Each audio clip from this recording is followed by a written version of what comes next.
យើងជាប្រព័ន្ធគ្រប់គ្រង Clinic មន្ទីរពេទ្យទាំងមន្ទីរពេទ្យរដ្ឋនិងមន្ទីរពេទ្យឯកជនតាមបែប Digital ទំនើបឈានមុខគេនៅកម្ពុជាហើយទាំងនេះគឺជាមុខងារសំខាន់ៗរបស់ពេទ្យយើងគ្រប់គ្រងការចុះឈ្មោះអ្នកជំងឺអំពី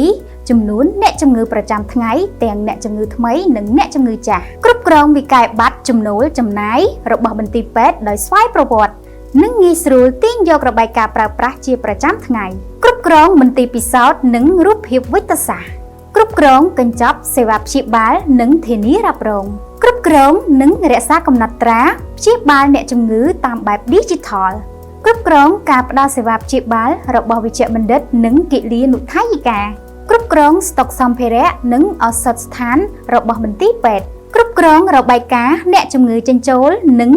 របាយការណ៍សំខាន់ៗក្នុងមន្ទីរពេទ្យគ្រប់គ្រងបុគ្គលិកនិងវេនប្រចាំការងាររបស់បុគ្គលិកគ្រប់គ្រងវត្តមានសិស្សជាមួយពេទ្យយើង EU Track ដែលភ្ជាប់ជាមួយនឹងម៉ាស៊ីន Scan មុខដោយស្វ័យប្រវត្តិកាន់តែពិសេសនោះងាយស្រួលណាត់ជួបជាមួយវេជ្ជបណ្ឌិតនិងមានសាររំលឹកពីការណាត់ជួបពេទ្យយើងជាដំណោះស្រាយសម្រាប់មន្ទីរពេទ្យគ្រប់កម្រិតគ្រប់គ្រងតាមបែប Digital ហើយពេទ្យយើងតែងតែបង្កើតនៅកម្មវិធីថ្មីៗជួយដល់ក្នុងវិស័យសុខាភិបាលនៅកម្ពុជាឲ្យកាន់តែមានគុណភាពនិងល្អប្រសើរឡើង។